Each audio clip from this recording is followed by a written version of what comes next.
boa noite e um bem-vindo a você que está agora sintonizando aí a Canção Nova. Nós chegamos com o nosso Além da Notícia da noite de hoje. E como é bom a gente sempre saber que tem algo agora para tratar com você e que você espera sempre algo muito importante, muito positivo e muito instrutivo também. Nós vamos falar hoje sobre um tema que é atualíssimo. Vamos falar sobre crimes cibernéticos em geral. Golpes virtuais, que eu tenho certeza que preocupa a todos nós. Segundo pesquisas recentes, 4 em cada 6 brasileiros já foram vítimas de golpes virtuais. Outras pesquisas dizem também que o Brasil é o segundo país no mundo em que mais as pessoas são atingidas por crimes cibernéticos em geral. Só que esses números mudam o tempo inteirinho, porque também com essas tecnologias todas que a gente tem, realmente tudo isso é muito volúvel. Bom, mas o programa de hoje quer nos trazer dados concretos, quer nos trazer informações concretas e importantes para você que está aí em casa agora e para a gente se proteger também, sobretudo como me proteger. Olha só o arsenal que a gente tem aqui hoje. E esse arsenal pertence a um convidado que eu vou apresentar já a cada um de vocês. Bom, o que a gente propõe nesse programa de hoje? Gente, com o avanço acelerado das tecnologias, em especial da inteligência artificial, surgem inúmeras possibilidades para o bom e o mau uso dessas tecnologias. Esse avanço e facilidades tem sido muito utilizado para práticas criminosas cada vez mais sofisticadas. O que temos constatado é que ninguém está imune. Dos mais jovens aos mais velhos, todos estão expostos. Nesta edição do Além da Notícia, vamos conversar com um especialista para entender como esses golpes funcionam, quais são os mais comuns e, o mais importante, como você pode estar protegido, como você deve se proteger, o que fazer. Já quero cumprimentar o nosso convidado da noite de hoje. Eu fiquei preocupado quando eu vi esse tanto de material aqui. Você conseguiu produzir tudo isso? Meu Deus! Ricardo Magno Teixeira Fonseca, graduado em Direito, mestre em Segurança da Informação e Continuidade de Negócios pela UCAM, Espanha, pós-graduado em Perícia Digital e Computação Forense, Direito Digital e Cybercrime, Cybersecurity, e atualmente é coordenador de investigações preliminares e apuração de fraudes virtuais no TJDFT. Carlos, boa noite, bem-vindo. Vai ser um grande presente para o nosso povo hoje a sua presença aqui. Boa noite, Ronaldo. Quero dar o meu boa noite aos irmãos e irmãs que nos assistem. É uma oportunidade grande a gente poder trazer esclarecimento a todos por um tema bastante sensível, muito caro ao Estado brasileiro. A disrupção digital, esse grande impacto da tecnologia em todos os nossos modelos de negócio, desde questões industriais, questões bancárias, econômicas, no estudo, no trabalho, o teletrabalho, como que isso foi impactado e numa velocidade muito grande. Sobretudo, depois da pandemia da Covid-19, nós tivemos uma aceleração dessas tecnologias muito grande e as pessoas, de fato, não estavam preparadas, mesmo aqueles que atuam em áreas comerciais, não estavam preparadas para absorver a rapidez com que essas tecnologias têm impactado. Então, muita coisa que, com certeza, há anos atrás faziam parte da sua mesa, hoje não fazem mais parte porque foram substituídas por ferramentas, por aplicativos. E a popularização, principalmente dos smartphones, fez com que, de fato, as pessoas tivessem acesso a essa tecnologia de uma forma até democratizada. Hoje, qualquer pessoa tem uma chave Pix, tem um aparelho celular, e isso traz muitos benefícios, a inclusão de várias pessoas a vários sistemas, inclusive sistema econômico. Várias pessoas que eram excluídas desse sistema econômico hoje fazem parte, por conta dessas tecnologias. Por outro lado, essa sociedade da informação ela é uma sociedade de risco. Ela é porque nós não temos domínio sobre aquilo que nós estamos utilizando no dia a dia. Quando compramos um aparelho celular, instalamos ali a nossa primeira utilização, quando a gente instala ali o sistema operacional, várias coisas ali são perguntadas e nós simplesmente aceitamos. Nós não vamos ler aquilo. né, a ansiedade de usar, assim como qualquer aplicativo que você baixa, ali mesmo numa loja oficial, uma tecnologia que você compra para sua casa, uma câmera, uma TV inteligente, você não tem o cuidado, muitas vezes, de ler aquilo que você está aceitando, os termos. Isto é, mas por outro lado também, nós nos vemos obrigados. É uma torrente da qual a gente não consegue escapar. Se eu quero fazer parte do sistema bancário, se eu quero fazer parte daqueles que usam um smartphone, as tecnologias, eu sou obrigado. Mesmo que eu leia também aquela coisa toda que está ali, ninguém lê realmente. Resta aceitar. Mas mesmo que eu leia, não tem outra coisa. Mas se você não aceitar, você não vai poder comprar, não vai poder entrar, não vai poder participar. Então, nós somos obrigados. Né? Por exemplo, os cookies, né? Quando não aceitamos os cookies, a navegação ela é muito prejudicada, não conseguimos acessar os serviços. E quando aceitamos, nos colocamos em posição de vulnerabilidade, muitas vezes. Né? Puxa vida, olha, vamos lá. Eu quero já falar sobre esse material aqui que você nos trouxe. Foi eu que pedi, eu falei, Carlos, traz tudo que você já produziu sobre esse tema. E está aqui tudo que ele já produziu. O último que você produziu, que já está aqui, quero começar por ele, é este aqui. Pix, entre transações seguras e armadilhas digitais. Você já me deu de presente, vou pedir depois que você autografe para mim. Esse foi a sua última produção. Por que você quis fazer isso? Esse trabalho ele foi motivado pela a quantidade de golpes, né, que são perpetrados com a utilização dessa tecnologia e muitas vezes se atribui o problema, né, das pessoas que são vitimadas à tecnologia Pix, e não é verdade. O Pix é apenas um veículo. De fato, ele traz uma velocidade na transação. É um aspecto que o criminoso explora bastante. Mas não é o fato do Pix, da tecnologia Pix ser criada, que isso fez com que os golpes, né, que as fraudes fossem elevadas. Tá? Então, existem alguns mitos, algumas informações que são muito importantes serem compartilhadas com a sociedade. Então, aí com o meu parceiro, doutor Alessandro Barreto, né, é o parceiro também de outras obras, nós decidimos escrever essa obra, trazer uma contribuição pela escassez de fontes que tínhamos sobre o tema. Então, ainda é uma obra, uma primeira edição, então uma obra que é uma obra pequena, para uma leitura mais rápida, nós já estamos elaborando uma segunda edição. Eu estou vendo aqui, é da série Riscos na Internet. Riscos na Internet. Então, existem outros trabalhos, né, outras pesquisas que estamos em andamento realizando, mas vemos essa temática como uma temática de grande interesse. Sempre que somos convidados a ministrar palestras, participar de programas como esse, sempre nos é perguntado algo sobre o Pix. Então, isso nos motivou a realizar uma pesquisa e trazer isso aí nas páginas do livro. Vamos ver tudo que essa temática gera de problemática hoje. Claro que a gente vai tratar da problemática, não é? Porque os benefícios a gente já usufrui, já sabe quais são de tudo isso, dessas novas tecnologias. Mas veja agora a reportagem que a gente preparou sobre as problemáticas, os dramas, as dificuldades que isso tem trazido para a vida do cidadão. De acordo com uma pesquisa recente de uma empresa de dados e tecnologia, 4 em cada 10 brasileiros já foram vítimas de fraudes na internet. A aposentada Dorciné está entre esses números. Ela conta que no meio de um dia corrido, recebeu uma mensagem com a foto da filha e um texto parecido com o que ela usaria, pedindo ajuda para pagar contas. É porque o meu celular, eu tô com esse número aqui agora, o meu celular ele estragou, então tá ali no conserto e aí eu só vou pegar de noite. Então, assim, eu tenho que pagar essa conta aqui urgente para essa moça aqui, eu queria que você pagasse aí para mim, aí mais tarde eu passo aí e pago para você. O prejuízo foi grande.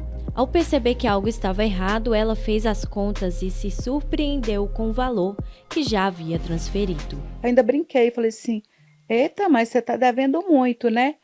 Aí, quando eu somei assim, que deu 5 mil e pouco, que eu falei que tinha mais essa de 1.000, na hora me deu aquele estalo na cabeça.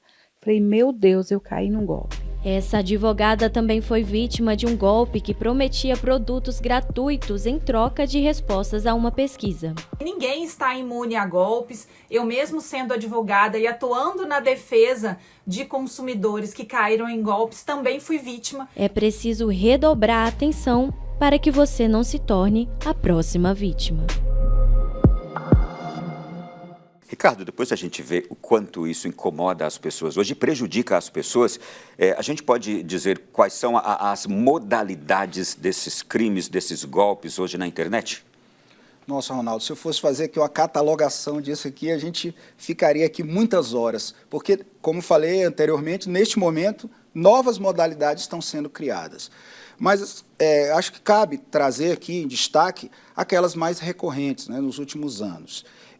Nós temos modalidades de fraudes que acontecem em plataformas de e-commerce, ainda é muito comum, sobretudo naqueles meses que aproximam ali da Black Friday, né, final de ano, também não... Eu já caí 2 vezes nessa aí, tá?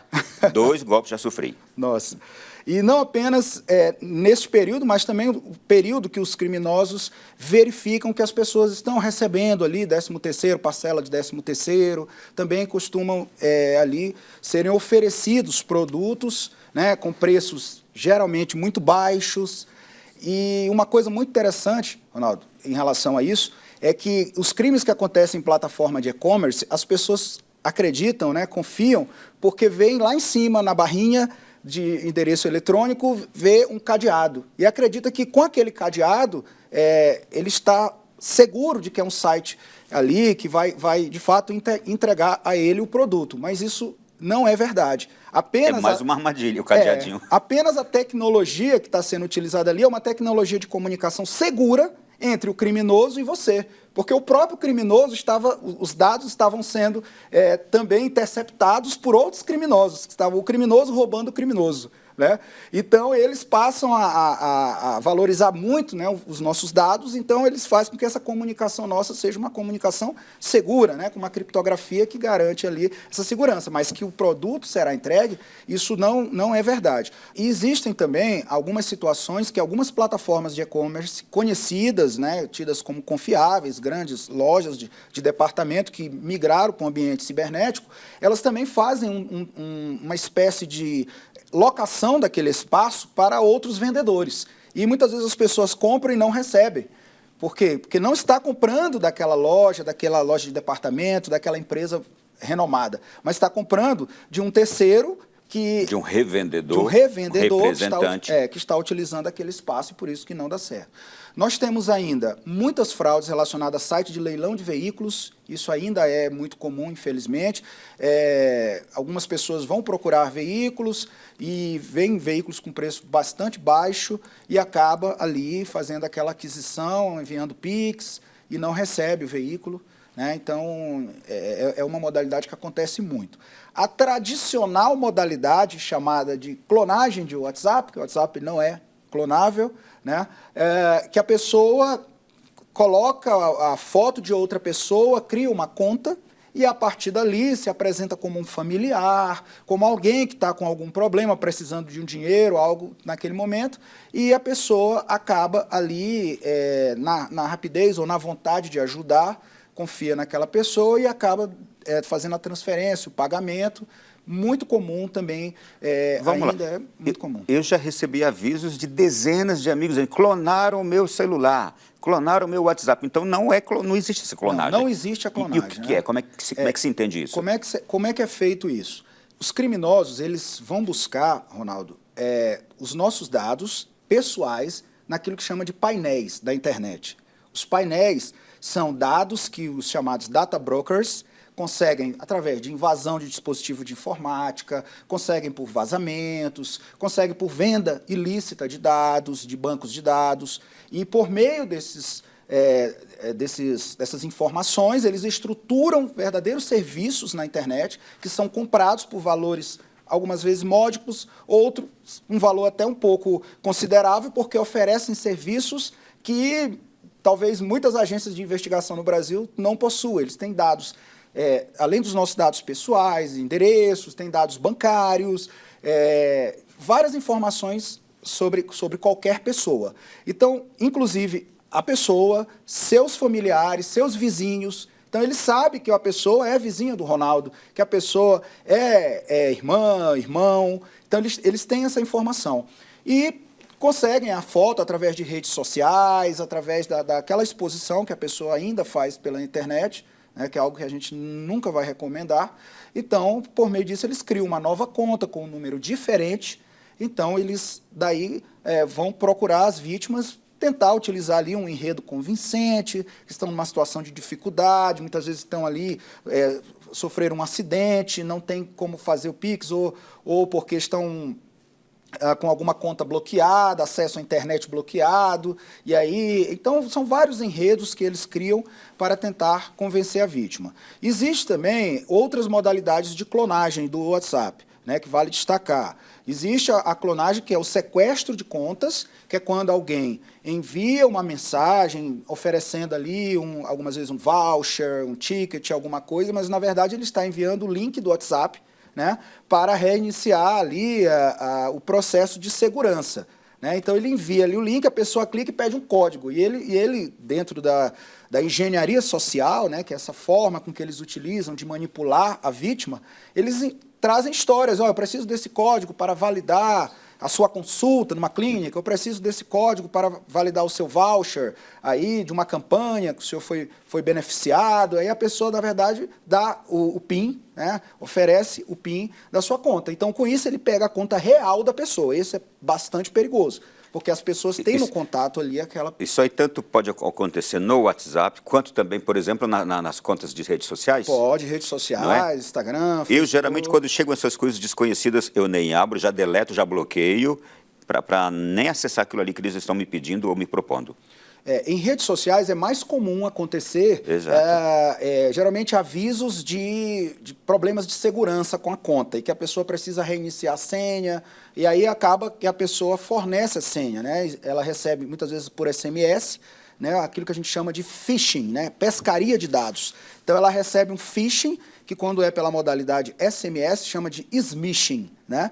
Então, é a pescaria de dados, vai levar ele a uma página falsa, onde ela vai digitar a senha, tá?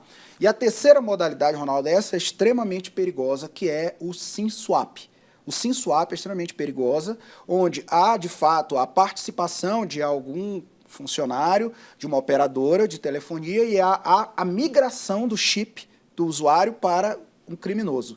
Então, com a migração, ele com o seu chip, ele vai ali solicitar o duplo fator de autenticação. Então, se o duplo fator de autenticação for o SMS, com certeza ele vai receber aquela chave, a mensagem, o token, e ele vai fazer acesso à conta. E assim ele consegue também acessar a conta de WhatsApp. Mas para isso um criminoso precisa contar com a ajuda de terceiros, e esse terceiro seria o próprio funcionário de uma dessas operadoras? Algum colaborador que trabalha naquela empresa. E ocorre com frequência isso? Ocorre com uma certa frequência. Vamos lá.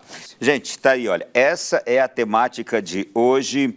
A gente já, dentre esses todos que você mencionou aí, os mais... Eu quero chegar no seguinte ponto aqui. O que eu tenho percebido, eu como usuário das redes, para mim, um usuário comum, mais recorrente seriam esses crimes do e-commerce. Mas você já me disse que há outros que são... aliás, você estava chegando aqui agora na Canção Nova e você escutou no rádio do carro uma outra modalidade desse crime, um outro tipo de crimes. Qual foi o que você escutou mesmo? É o crime do falso advogado. Esse é o crime do momento. O criminoso, ele obtém dados de advogados nesses painéis. Muitas vezes esses painéis têm dados ali vazados, comercializados. Outras vezes eles fazem a utilização de tecnologias mais avançadas. Existe um tipo de ataque que se chama sequestro de sessão, que é através dos cookies, né, do advogado. Se ele não tiver ali um computador, um sistema operacional atualizado, né, antivírus, pode um malware instalado no seu computador coletar pelo navegador os cookies da sessão dele, que ele está acessando ali um processo judicial eletrônico. Então, por essa forma, eles podem ali fazer aquele acesso e os dados são ali coletados, né? Informações de senha, dados de processos. Essas informações são comercializadas, chegam à mão dos estelionatários, né, dos criminosos, e eles, com essas informações de que um cidadão possui um processo judicial, e eles têm o cuidado de verificar que é um processo que já está em uma fase até mais adiantada, eles tiram cópia da petição inicial e aí se colocam como advogados, né, pelo WhatsApp, a abordagem geralmente é pelo WhatsApp, algumas vezes por e-mail, alguns casos, a maioria por WhatsApp, colocam a foto do advogado ou do escritório, se apresenta como advogado, fala que a causa foi ganha e que precisa ali ser pagos honorários, algumas vezes taxas judiciais, algo que condiciona o recebimento do valor, e as pessoas acabam fazendo aí essas transferências, a grande maioria das vezes via Pix, né? Então, esse é o golpe do momento. A OAB no Brasil inteiro já está muito preocupada com isso, os tribunais, né, como o nosso tribunal, já tem frentes aí, porque é um crime que ele já data aí de alguns meses, né, é um crime que realmente tem vitimado muitas pessoas. Na maioria dos casos, a gente age ali inocentemente, desavisadamente, e como nos proteger disso, né, doutor? A gente vai falar sobre isso daqui a pouquinho, tá, gente? Vamos para o intervalo. O Além da Notícia da noite de hoje trouxe um especialista em crimes eletrônicos, golpes virtuais, aquilo que está acontecendo hoje, a exaustão no Brasil, mas não só no Brasil, só que aqui a gente está sofrendo muito, não é? Todos os dias é uma nova modalidade de crime que a gente é abordado, é no telefone, é nas redes sociais, das formas mais diversas. Vamos lá. E eu estou aqui conversando hoje com o doutor Ricardo Magno Teixeira Fonseca, autor dessa porção de conteúdo que você está vendo aqui agora. Aliás, quero fazer alguns questionamentos ao senhor, de alguns temas desse aqui. Vingança digital. Do que trata este livro aqui que o senhor escreveu? Trata da divulgação não autorizada de conteúdo íntimo. Compartilhamento não autorizado de Isso. conteúdo íntimo na internet, procedimentos de exclusão e investigação policial. Exatamente, né? Existem outros países, costumam chamar de revenge porn, nós não gostamos muito dessa expressão, né? A gente prefere chamar assim de vingança digital, mas é um tipo de crime que acontece muito no país ainda, contra as mulheres, são vitimadas geralmente. Algum exemplo recente que a gente pode citar aqui? Foi o caso daquela atriz Caroline Dickman. Não, o caso da Carolina foi um pouco diferente, né? Até foi dado nome à lei. A lei. O caso dela foi um pouco diferente porque ela levou um dispositivo informático a uma loja para fazer uma manutenção. E os dados dela foram coletados, então ela sofreu chamada ciberextorsão. Né? Então é diferente, né? Cobra um valor, o criminoso cobra um valor para não divulgar. É diferente aqui, né? O bem jurídico aqui, tutelado é outro, né? É um crime contra a dignidade sexual. Vamos construir aqui um exemplo que seria. Aqui é diferente. É no caso de um relacionamento amoroso, né? Um companheiro, marido, namorado, alguém captura fotos íntimas, né? Ali do casal. E após o término, muitas vezes ele ali, não aceitando aquela situação, ele acaba divulgando aquelas imagens. Faz chantagens. Como forma de humilhar a mulher, sim, para que ela não possa constituir outras relações. Né? Então, a ideia é humilhar, a ideia é por isso que se traz esse nome vingança digital. Vingança digital. Eu estou vendo esse aqui que eu acho que ele vai ser atual por muito tempo. Gente, esse aqui agora, Fake News e Eleições, o Guia Definitivo. É recente esse aqui? Esse livro foi publicado no ano de 2021, né? É uma obra que foi feita também com outros colegas do estado de São Paulo, dentre eles o delegado Igor Jorge. Nós temos um projeto de lei no Brasil, esse projeto de lei ele caminha sobre essa questão dos provedores, a atuação dos provedores, mas ainda não tivemos aí um projeto de lei que já data aí também de alguns anos, anterior até a publicação do livro, e até hoje nós não tivemos ainda uma sanção presidencial, não tivemos ainda uma finalização desse projeto de lei que trata. Esse livro aqui, Fake News e Eleições, o Guia Definitivo, ele certamente será muito útil para o ano que vem, as próximas eleições que estão chegando. Todavia, eu acho que nós vamos ter uma confusão muito grande, por causa também agora dessa última decisão do Supremo Tribunal Federal, que o parlamento brasileiro não gostou do Supremo tomar o tema para si e decidir algo. Não sabemos o que vai acontecer no parlamento a respeito dessa decisão agora, que foi o cancelamento do artigo 19 da lei que rege a internet no Brasil. Marco Civil da Internet. Marco Civil da Internet. Então, o Supremo disse que é inconstitucional aquele artigo 19. O que deixou ao meu ver, agora como jornalista, analista dessas questões, uma insegurança muito grande, porque agora nós, brasileiros, as pessoas em geral, não sei qual a sua avaliação, ficaremos muito suscetíveis à vontade dos juízes.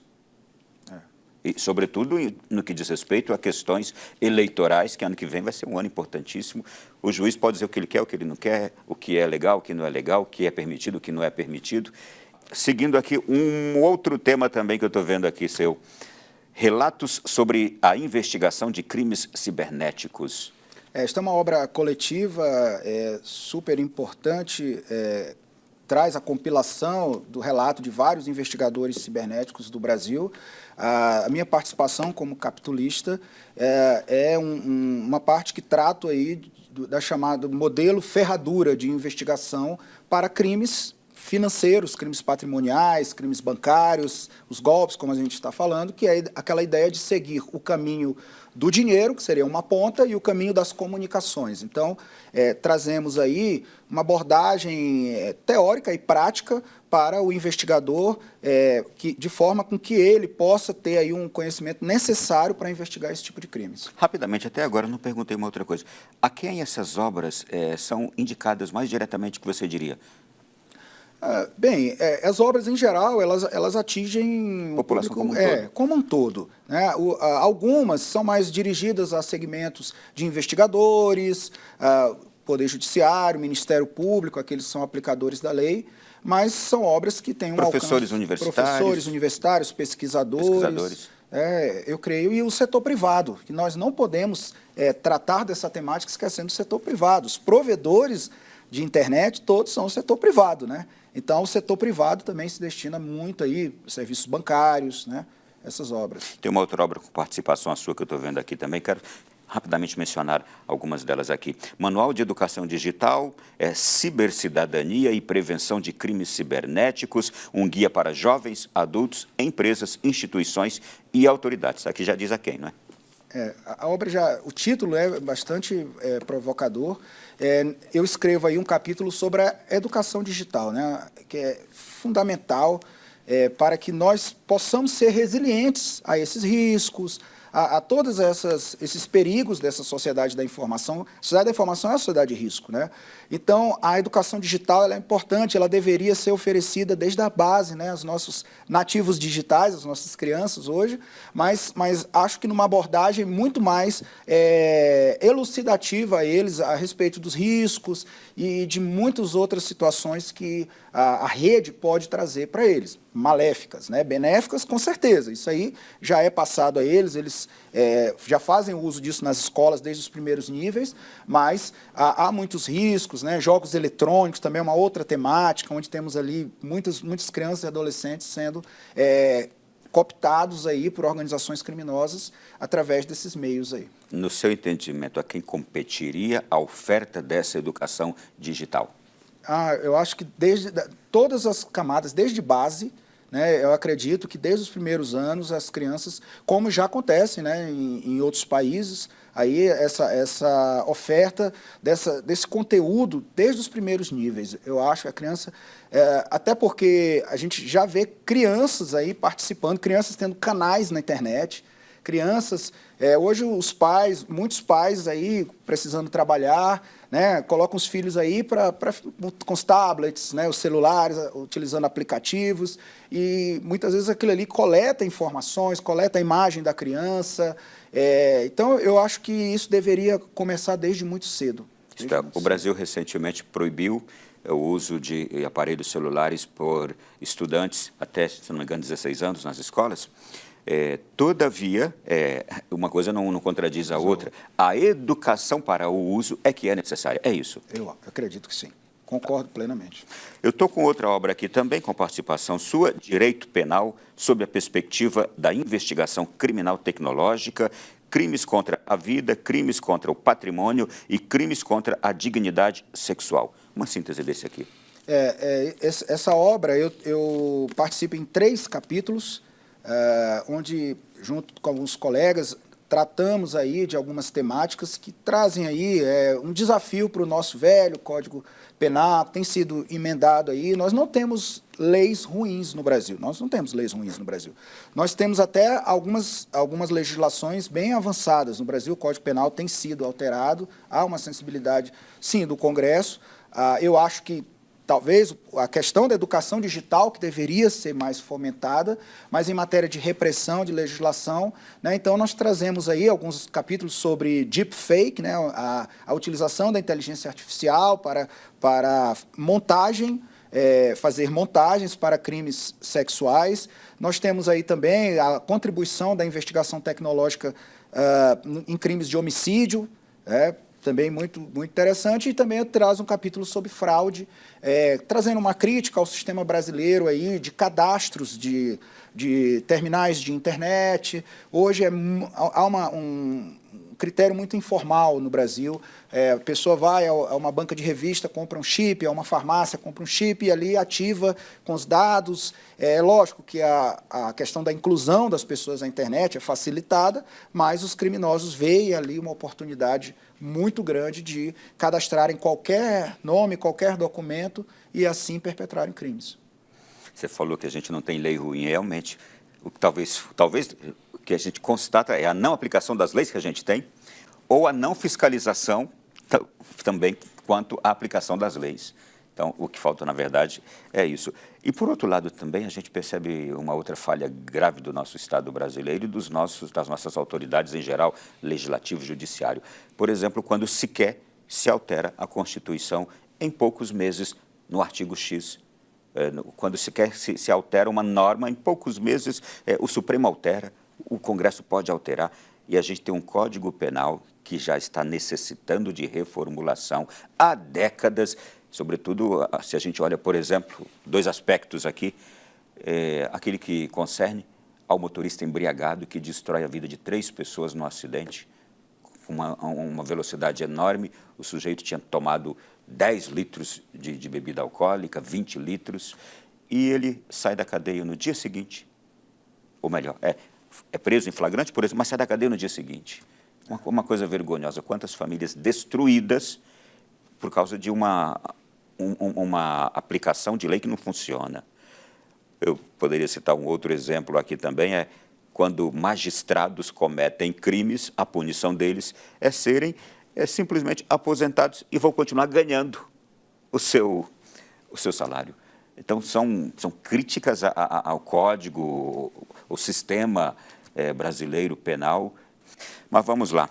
Seguindo aqui ainda, tocou mais um livro seu, ou com sua participação também? Isso. Investigação de lavagem de dinheiro e enfrentamento à corrupção no Brasil. O que tem aqui neste? Essa também é uma compilação muito interessante, né, de autores aí pela editora Braço Forte. Tudo isso no âmbito do crime eletrônico. Do crime eletrônico, nós temos a questão aí da lavagem de dinheiro, utilizando vários meios aí para dissimular, para ocultar valores, que nós que trabalhamos aí na repressão dos crimes, sabemos, e os criminosos também já sabem, que hoje você tocar na parte financeira de uma organização criminosa, você, de fato, consegue desestruturar uma organização criminosa. É a parte financeira. Sem dinheiro, a organização criminosa enfraquece muito. Então, eles buscam ocultar valores, dissimular, e nesse livro eu trago aí um artigo, né, um capítulo que fala sobre a utilização de criptomoedas, né, criptomoedas por criminosos, como é que eles conseguem aí fazer a lavagem de dinheiro, ocultar valores aí com a utilização das criptomoedas. Quero avançar mais ainda. É uma porção de produções importantes aqui com a sua participação, algumas suas, outras com a sua participação. Tratado de inteligência aplicada à investigação criminal. A atividade de inteligência, né, no Brasil é uma atividade cada vez cresce mais, e a importância não só no setor público, no setor governamental, mas hoje se fala em inteligência em vários outros setores. Então, aí nós produzimos, aí, em parceria com outro autor, um artigo relacionado à questão da coleta de dados em fontes abertas, né? Muito importante para a utilização na investigação criminal, onde é um dado que é disponível, onde as forças policiais conseguem aí estruturar a baixo custo ferramentas para a coleta dessas informações que podem ser muito úteis aí para a nossa investigação. Tem crescido o número de peritos, de investigadores, de policiais dedicados a isto? Isso tem evoluído muito, Ronaldo, no Brasil, né? Hoje nós temos todas as unidades da federação possuem delegacias especializadas, a atividade de inteligência, que é uma atividade diferente da investigação, né? A atividade de inteligência, ela visa o assessoramento por parte do gestor, né? Então, esses serviços, eles têm buscado ali a especialização de profissionais, até várias polícias e agências de investigação têm investido também em cursos no exterior, a questão do compartilhamento também de informações com outros países, e isso tem trabalhado bastante aí nessa temática, porque hoje o crime ele tem reduzido de alguma forma na rua, o crime da rua tem reduzido, e o crime hoje digital, por esse meio, né, o crime cibernético, ele tem crescido muito por ser mais vantajoso, mais barato, mais acessível ao criminoso. Mais seguro para o criminoso. Mais seguro, um crime sem violência, e um crime que traz maior dificuldade também para as polícias investigarem. E quanto à inteligência especificamente, esse serviço de inteligência, como é que ele perscruta este universo escondido das redes para ir tentando descobrir? É um trabalho às cegas do serviço de inteligência? O trabalho de inteligência é um trabalho super importante que visa esse assessoramento, né, da gestão e mitigar riscos, né, para o país e das suas mais diversas esferas, né. Essa atuação ela acontece na web, né, tanto na chamada web de superfície, que é onde os nossos motores de busca conseguem ali indexar informações. Então, qualquer pessoa utilizando qualquer navegador, qualquer buscador, consegue ali aquelas informações, mas há técnicas para essa busca ser mais eficiente, há serviços que você consegue acessar e ter informações de uma forma mais veloz e mais eficiente. E também a busca por informações na chamada web, dark web e deep web, né? A dark web já é a gente chama camada um pouco mais profunda, onde necessita ali utilização de navegador especial, existe criptografia ali, então é um ambiente mais privado, né? Muitas vezes utilização de redes ponta a ponta, e na Deep Web em si já é um pouco mais acessível, né? Existem navegadores como o Tor, que é mais popularizado, onde as pessoas conseguem ali navegar, mas é muito difícil, porque toda essa transferência de informações por pacotes na rede, ela não acontece como acontece na web de superfície, né? Eles utilizam redes ponta a ponta, utilizam navegadores com tecnologias de criptografia, de relés intermediários que são anonimizados.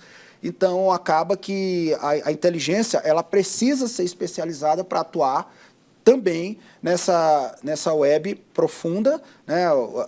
Como na Dark Web, precisa fazer muito trabalho de infiltração digital, né, ali dentro, tentando coletar em fóruns informações, para que possa ali ter ali um insumo que vai assessorar e mitigar riscos ali. A gente vai dar exemplo aqui, nós tivemos aí ultimamente situações de atentado a bombas, massacres em escolas, né, esse tipo de informação, muitas vezes, as polícias e as inteligências das polícias e das agências de inteligência, como a BIM, conseguem coletar aí dentro desse ambiente, que é um ambiente muito mais anonimizado. E em muitos dos casos consegue evitar. Consegue evitar, que é o mais lamentavelmente em outros não é?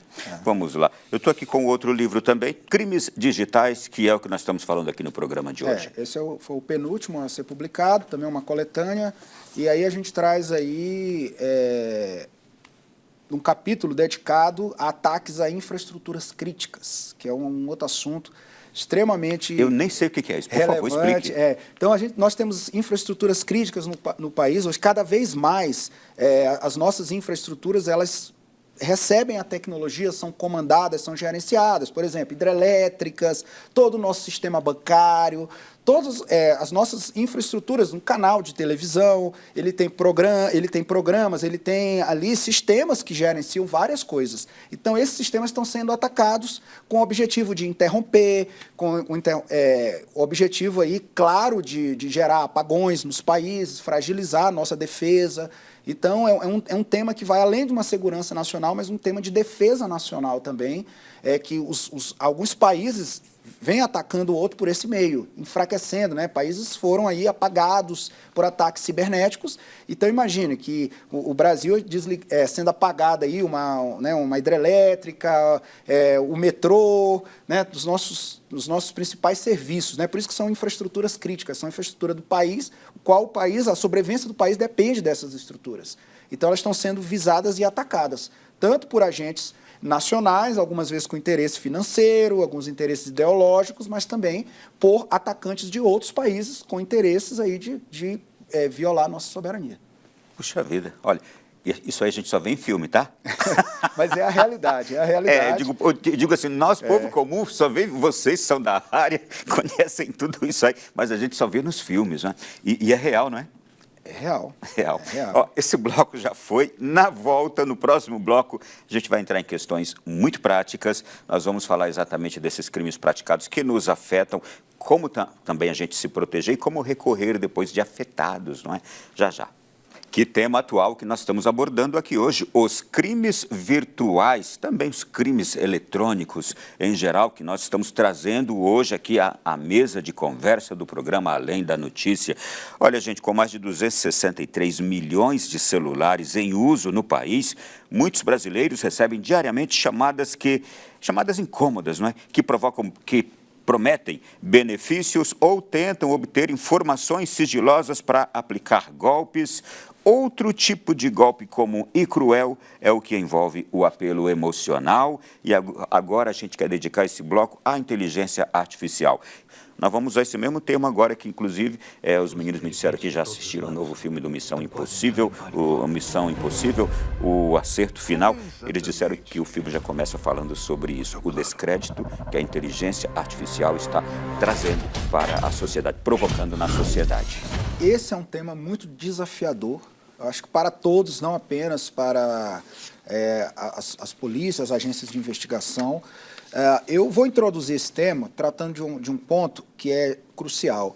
O crime cibernético hoje, Ronaldo, por trás dele existe toda uma indústria. Hoje ele não é um crime amador, ele é um crime cometido por profissionais, tá? Tanto que a doutrina já classifica como crime as a service, crime como serviço, né? Então, pessoas já se candidatam para cooptar pessoas, se candidatam a coletar dados de pessoas para vender e assim fomentar toda uma indústria. Com a inteligência artificial, isso passou a ter um nível de especialização tamanho, né, que esse trabalho de convencimento de uma vítima passou a ser muito facilitado com o uso dessas ferramentas. Antes, a pessoa precisava, de fato, ali obter informações, formar uma história convincente para tentar convencer uma vítima a manipulá-la, a dar um dado, a fazer um acesso a banco.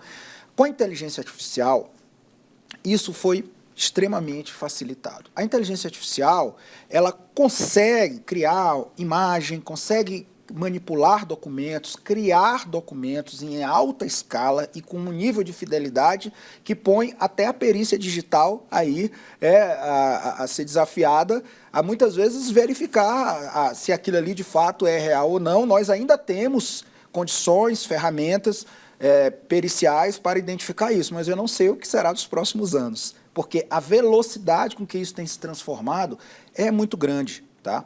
E algo que hoje tem sido extremamente perigoso é quando a inteligência artificial ela começa a trabalhar em cima da nossa biometria.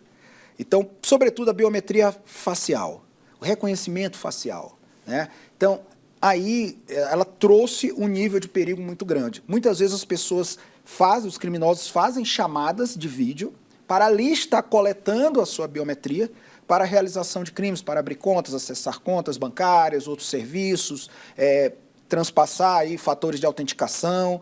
Então, isso é extremamente utilizado. A inteligência artificial cria pessoas, faz com que pessoas sejam vitimadas dos mais diversos crimes, que vão desde o chamado namoro virtual, cria uma pessoa cria fotos, cria hábitos, consegue fazer uma chamada de vídeo e aquele avatar conversar com a pessoa, com uma fidelidade enorme. E o grande perigo, imagina você, Ronaldo, que é uma pessoa da comunidade comunicação, onde sua imagem está em vários lugares da web. Então, com a sua imagem e a sua voz capturada, ele consegue fazer ali um vídeo, reproduzir com a fidelidade, com o texto que quiser. Ele me coloca falando o que ele quer, pedindo o que ele quer, declarando o que ele quer, e é o meu rosto e é a minha voz que está sendo utilizada. Exatamente. Então, e no nível de fidelidade que as pessoas... Não, é o Ronaldo, é isso? E como, Ronaldo, que de um ano para cá isso evoluiu. A gente via os vídeos, eles eram ainda meio... né, você via que o corpo parecia muito diferente do rosto. Hoje vai se tornando uma perfeição, os movimentos, a inteligência artificial, ela vai só evoluindo. É por isso que havia um movimento muito forte, contrário ao avanço das pesquisas com a inteligência artificial e ao avanço da aplicação da inteligência artificial, porque eu me lembro que até poucos anos atrás, se eu não me engano, 2 anos atrás, havia um forte movimento na Europa dizendo vamos parar com todas as experiências com a inteligência digital. Ela é uma ameaça à humanidade. Em que nível você entende isso? É porque o difícil vai ser o controle, né? De tudo que evolui, tudo que é desenvolvido, que a ciência desenvolve, o problema é sempre o controle disso. Como é que nós vamos controlar? Seremos capazes de controlar isso? Que efeito isso pode, que proporção isso pode tomar? Que efeitos? A gente não tem como mensurar isso. Como você me disse agora há pouco aqui, nos disse, até mesmo para os peritos, muitas vezes há dificuldades em analisar se é verdade ou não, se é verdadeiro ou não aquele produto da inteligência artificial. Porque a perfeição com que ele é elaborado, e outro fator, Ronaldo, importante, é a rapidez. Né? O criminoso ele tem em mãos algo que é muito veloz, ele consegue produzir em velocidade e escala muito grande, falsificar documentos.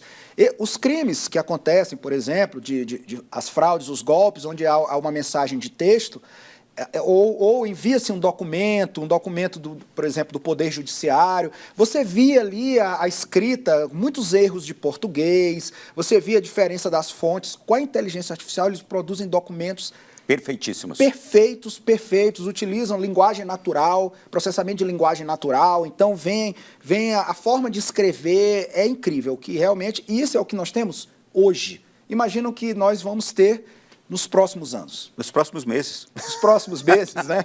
É complicado. E uma grande preocupação nessa luta, nessa batalha, né, do Estado contra os criminosos, é que, para nós que estamos na posição do Estado, adquirir ferramentas, nós precisamos passar por procedimentos de licitação, procedimentos extremamente solenes para adquirir ferramentas. O criminoso não, com dinheiro ele adquire aquilo ali com uma facilidade grande, né? Ricardo Magno, isso preocupa muito, porque isso pode ser realmente utilizado muito fortemente para o mal, para confundir, para incriminar, não é?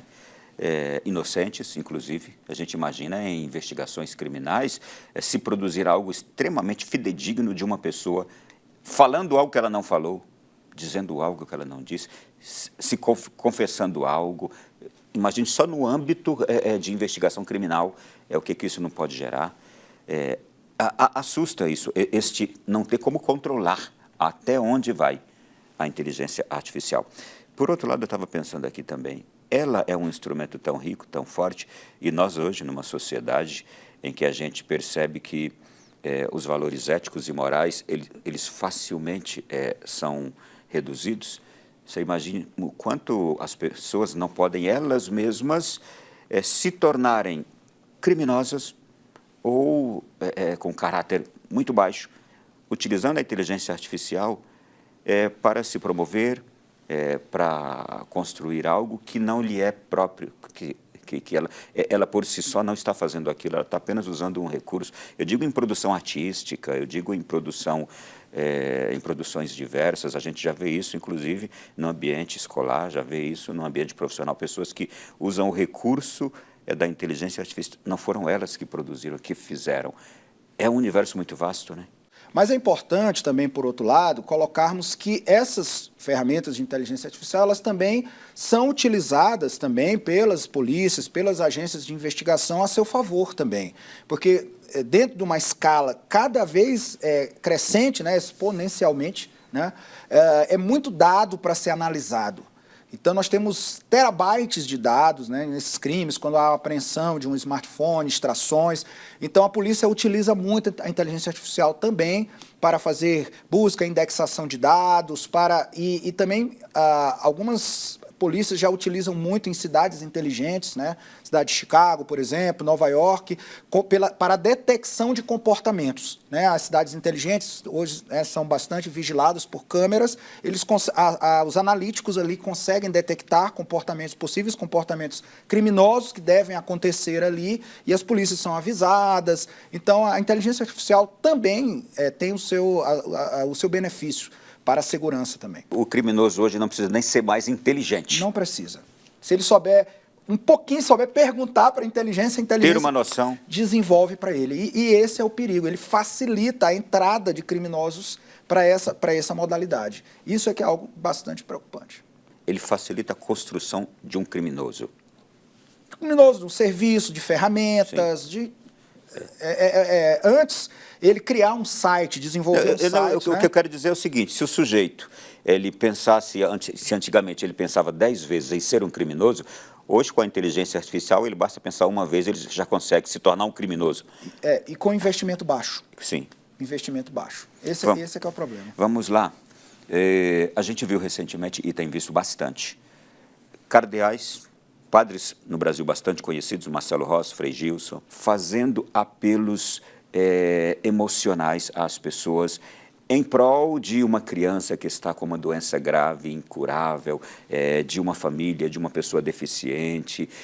E aquilo tudo, aquele padre, aquele cardeal, aquela pessoa famosa, não fez aquela campanha. A inteligência construiu.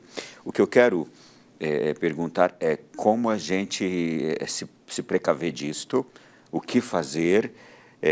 Se você olhar com um certo detalhe, você vai perceber que aquela voz daquele padre não está idêntica à voz dele mesmo, está muito parecida, o jeito de falar tem algo eletrônico, dá para perceber também. É uma excelente pergunta e é lamentável, né, termos essa informação. O engenheiro social, né, aquele que vai praticar a manipulação de vítimas, a gente chama de engenharia social, né? Esse engenheiro social, ele busca alguns aspectos que são clássicos para o engenheiro social obter algo que ele tem interesse. Uma delas é essa questão de apelar para situações em que as pessoas, elas por natureza, né, eu sempre acredito no ser humano, as pessoas por natureza são tocáveis com assuntos como esse, as pessoas acabam querendo sempre ajudar, e quando acontece situações de comoção nacional e também principalmente quando os pedidos vêm de pessoas, né, como pessoas da nossa igreja, as pessoas costumam confiar, ter um nível de confiança e acabam ali sendo vitimadas. Tá? Você perguntou qual é o nível de pessoas. Se tem muita ideia de que a maior fração de vítimas desses crimes são pessoas idosas. Isso não é verdade. Né? Existem várias fontes, podem ser consultadas, né? No site do Serasa Experience tem um serviço chamado Fraudômetro, muito interessante, que você vê que a faixa etária que mais é vítima de fraudes é a faixa etária entre 30 e 50 anos, posso dizer. Porque hoje quem é mais vitimado é quem mais acessa a rede. É quem mais tem acesso a serviço. Independente também do nível de escolaridade? Independente do nível de escolaridade. Tá? O que às vezes difere é o tipo de enredo que é trazido. O criminoso, ele tem algo que nós, quando eu digo nós, né, que estamos aí no lado da força das forças policiais, também jornalistas, todos nós que estamos aí na informação, do lado do bem, né, nós somos muito ocupados, nós não temos o tempo que o criminoso tem. Ele tem muitos crimes, vêm das cadeias, isso é fato, tá? Então, eles têm tempo para pensar, para arquitetar, e eles conseguem, de fato, ali... Inclusive para construir bons textos, bons argumentos, que eu tenho visto que nesses últimos apelos construídos ali na inteligência artificial, os textos são maravilhosos. Eu falei, puxa vida, é realmente uma fala de um religioso muito comprometido, É um muito, crime muito profissional. espiritual. Esse crime é profissional. Esse crime, existem várias modalidades de golpe que eles trazem personagens como um juiz de direito, a pessoa aparece na chamada de terno, falando com um vernáculo. Alguns eles chamam a pessoa de um estado e a pessoa fala gíria. Eles tentam realmente criar. Então, quanto à questão de detectar, como as pessoas fazem para detectar, hoje, como você mesmo mencionou, ainda é possível se ver ali uma imagem feita ali, uma voz ainda um pouco robótica ou alguma formação ali do movimento não muito natural, mas eu arrisco dizer, Ronaldo, que em pouquíssimos meses nós teremos isso muito real. Eu acho que cabe à pessoa ainda ter o cuidado com a fonte, né? Que fonte que ela está adquirindo essa informação? Que site é esse? Esse site ele é um site conhecido.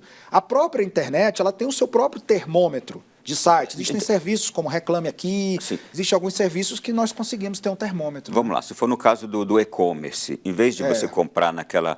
Está achando muito barato aquele sapato? Está achando muito barato aquele perfume? Em vez de comprar, vai lá na loja oficial, é isso? Vai na loja oficial e procura também na própria web. Alguns sites, como Reclame Aqui, Procon, eles têm ali a listagem de sites não confiáveis, sites que têm uma reputação negativa. No caso do religioso, suponhamos, o Frei Gilson ir direto nas redes sociais do Frei Gilson, ver se realmente ele está falando daquilo, fazendo propaganda daquilo. É isso? Buscar os canais, as páginas oficiais.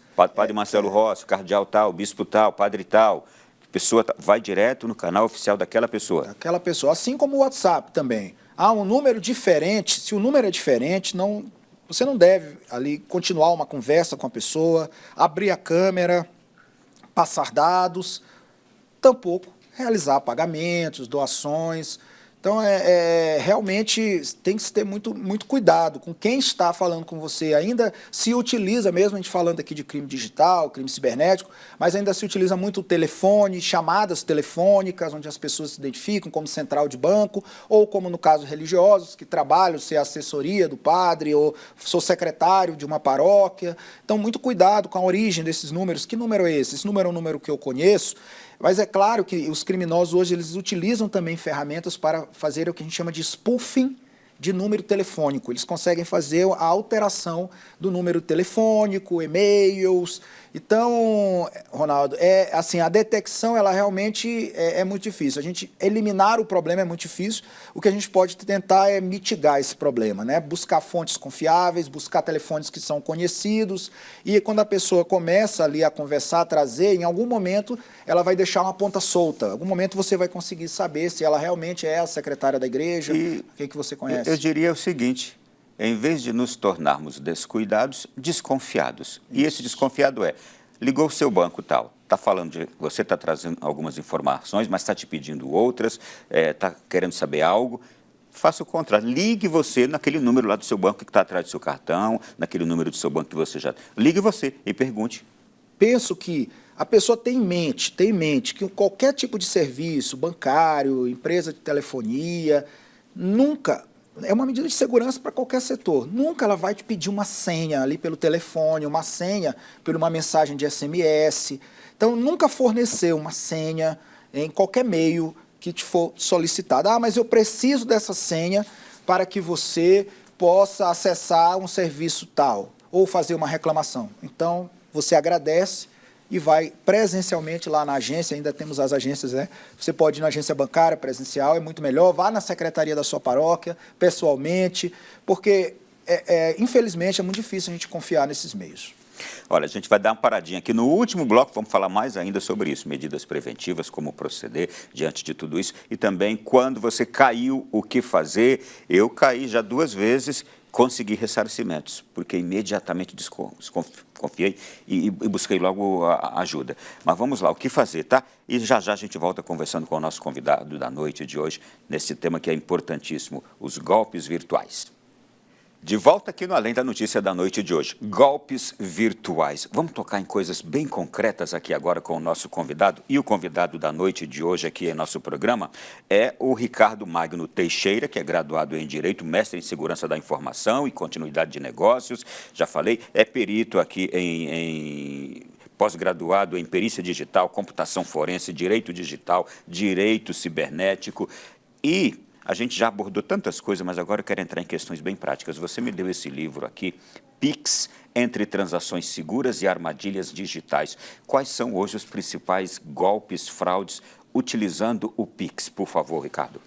Bem, o golpe do falso advogado já foi mencionado, né? Ele tem a parte final da execução do golpe, a transferência via PIX, mas eu queria chamar a atenção para um outro que está acontecendo muito, que é o golpe da devolução de valor.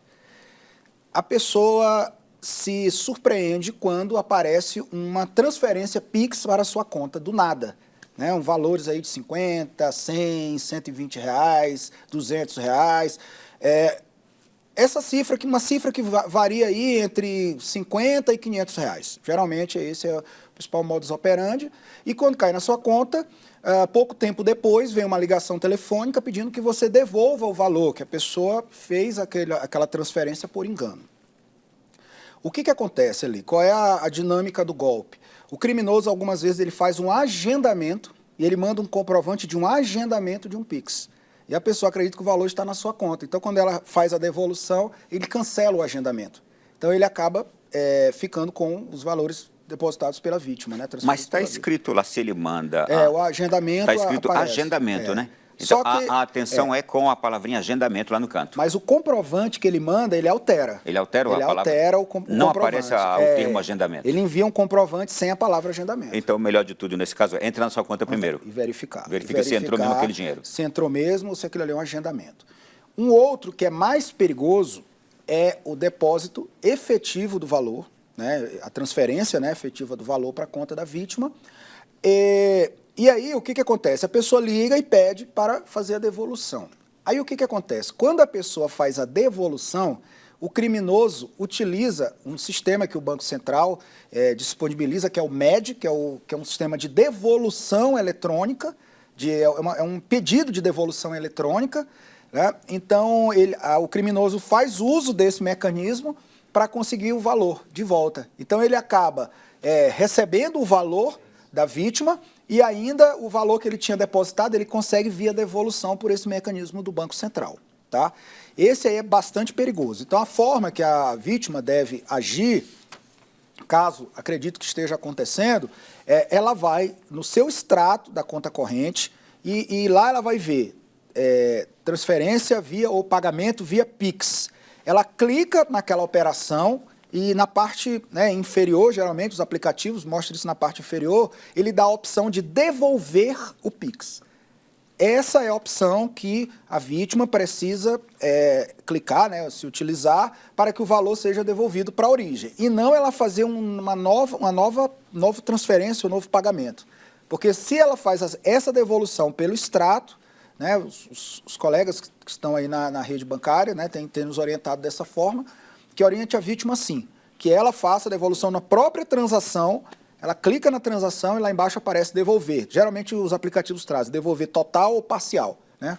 Aí ela devolve e aí sim ela não... No caso de adulterações da chave PIX, de algumas instituições de credibilidade, instituições que as pessoas gostam, confiam, é uma questão de atenção também das pessoas quando forem fazer aquela sua contribuição. Eu digo, por exemplo, a gente soube de paróquias que tem ali o seu QR Code ou que tem ali a sua chave PIX e que já pessoas criminosas entraram, adulteraram e não estava caindo na conta da paróquia. E depois, imagina a surpresa do padre quando descobriu que tinham adulterado aquela chave PIX ou aquele QR Code que estava lá.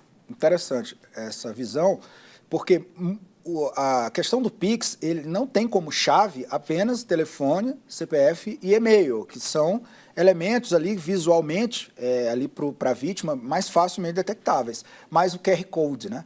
Então, o QR Code, sim, às vezes a pessoa pode fazer um desenho, né, colocar lá em cima o nome favorecido, um outro nome, nome da paróquia, por exemplo, e ele altera ali o QR Code e aquilo ali leva a uma outra conta de beneficiário, né? Então, isso não raro acontece, Mas existem modalidades...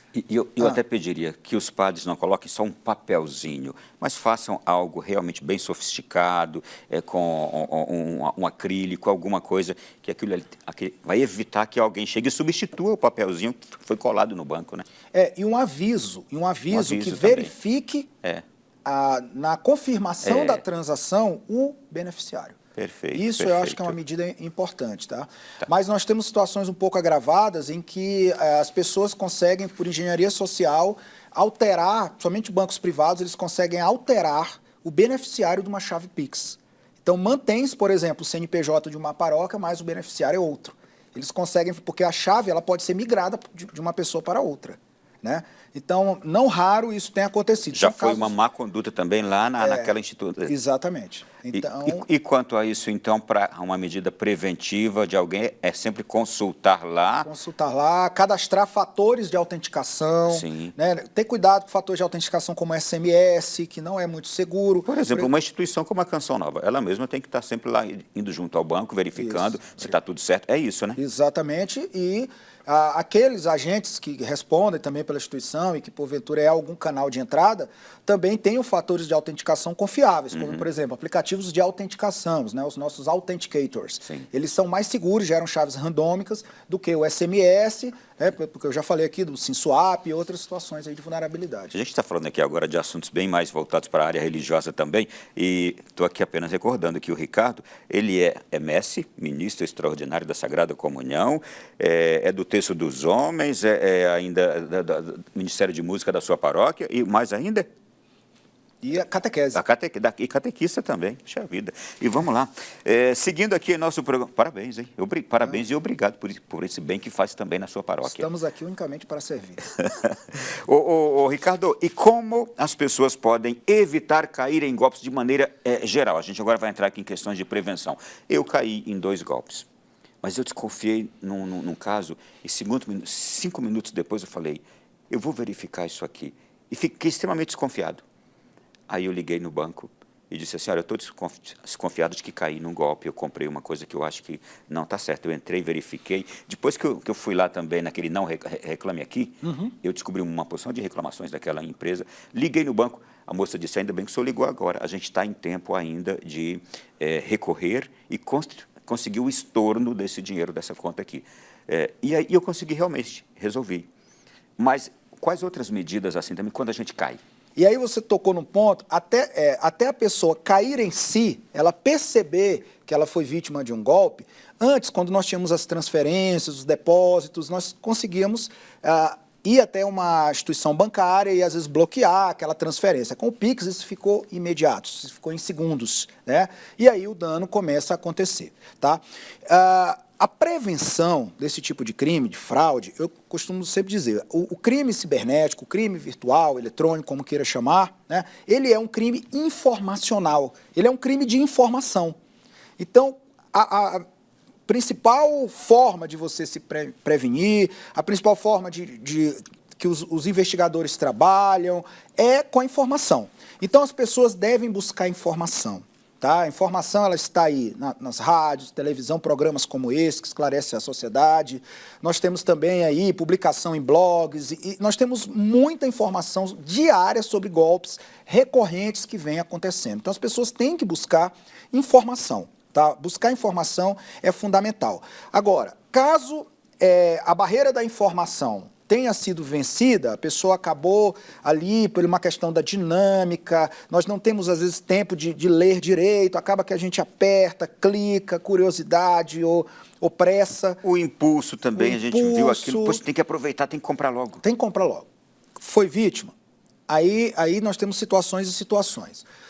Se for crime bancário, transferência de valor, algo assim, antes de procurar a polícia, eu recomendo sempre procurar a instituição bancária. Porque a instituição bancária, ela pode ainda utilizar de mecanismos como o MED, que eu falei agora, aqui do Banco Central, de devolução. Às vezes consegue uma devolução, consegue ainda ver o caminho do dinheiro, consegue algumas informações que são essenciais. Muitas vezes a pessoa...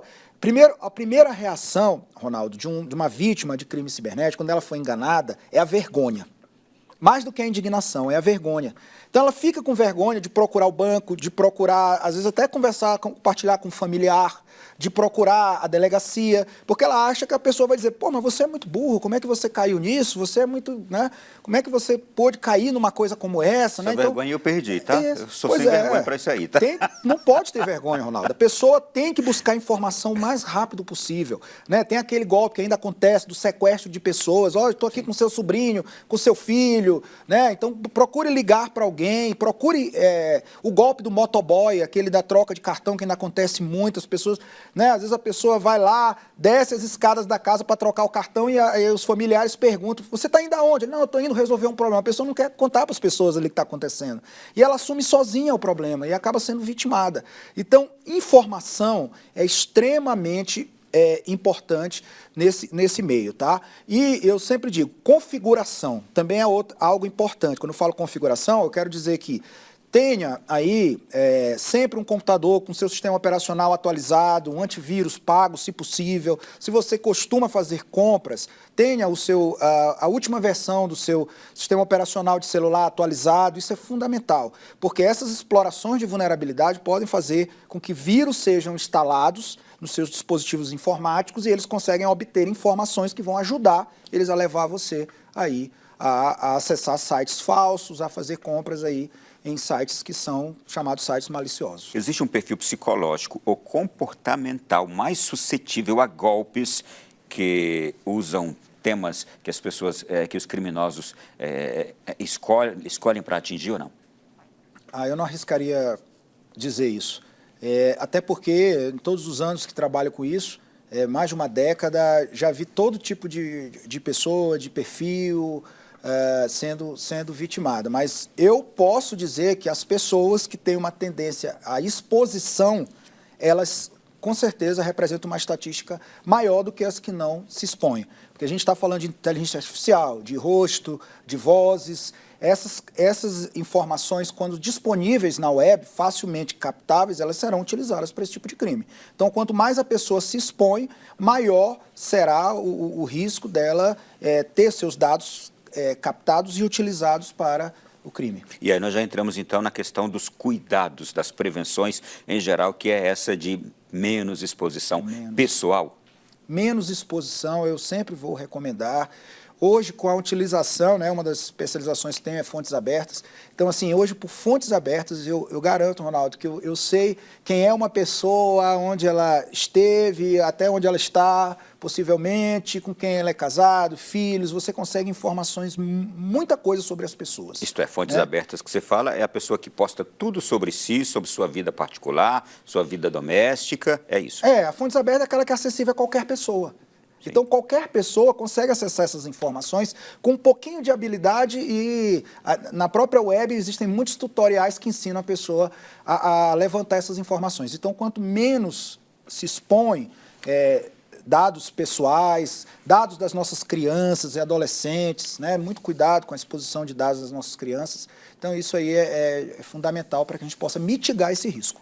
Eu quero te agradecer por essas questões todas que hoje aqui a gente pôde conversar com você, se esclarecer, tomar conhecimento de muitas delas também, certamente será de grande ajuda. Uma recomendação última e final, acho que seria essa que você trouxe para nós aí, não é? O cuidado, a atenção, porque, na verdade, a gente é muito descuidado. Positivamente somos inocentes, somos pessoas puras, boas, inocentes, que caímos por isso, porque não temos malícia. Então, talvez sermos apenas mais atentos, cautelosos e, claro, informados. E sempre que a gente ver essas coisas todas, que o nosso impulso, que o nosso desejo de já ir lá, de já marcar, de já comprar, de já ver, de ajudar, até de ajudar, não é? Primeiro eu vou verificar aquela conta oficial daquela pessoa, daquela loja, seja do que for. E no caso também aí das outras formas de abordagens todas, telefonemas indesejados que a gente recebe o tempo inteirinho, é uma outra coisa também que nos irrita, inclusive, não é? Extremamente perigoso. Instalação de programas, é uma outra dica que eu deixo aqui, nunca instale nada. Um serviço de telefone, bancário, ele não vai fazer você, à distância, remotamente instalar um aplicativo, fornecer uma senha.